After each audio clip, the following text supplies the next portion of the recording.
এই মুহূৰ্তত দিবলৈ ওলাইছোঁ বিগ আপডেট। নৱনিযুক্তি আৰক্ষীৰ এটা বিহে গান। এই গানটো ধেৰ চাঞ্চল্যকৰ সৃষ্টি কৰিছে। ফেচবুক, ইনষ্টাগ্ৰাম, টুইটাৰ সকলোতে ধেৰ চাঞ্চল্যকৰ সৃষ্টি হৈছে। অসম আৰক্ষীত নতুনকৈ নিযুক্তি হোৱা জোৱানৰ অনুশীলনৰ সময়ত গোৱা কি সুন্দৰ গীত। এই বিহে গানটিৰ আৰম্ভণি হ'ল চলি যায় বাছ গাড়ী যেনেদৰে আমিও চলি আছোঁ তেনেদৰে। ব্ৰেকত ভৰি থৈ গাড়ীলৈ যোৱাৰ দৰে ঘৰলৈ মনত পৰে জানোনে ঘনে ঘনে মা দেউতা আছেনে ভালে মোৰ মইনা ঐ তুমিয়ে আছেনে ভাল। গান আপোনালোকে এবাৰ চাই লওক এই সুন্দৰ গীতটি। চলি যায় বাছ গাড়ী যেনেদৰে আমিও চলি আছোঁ তেনেদৰে।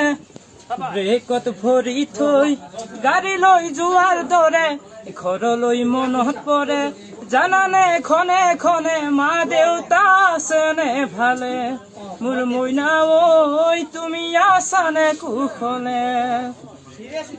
3 বজাত উঠিবই লাগে নুঠিলেও আমাৰ উপায় নাই ভালো লাগে একেলগে কাম জাৰি লৈ যায়।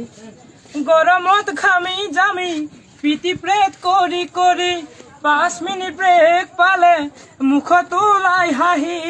কিমান কষ্ট কৰিলো সকলো যাওঁ পাহৰি তথাপিও শুকান উঠত বিৰিঙি উঠে হাঁহি। ব্ৰেকফাষ্টলে মনতে পৰি মোৰ মইনা ঐ ব্ৰেকফাষ্টলে মনত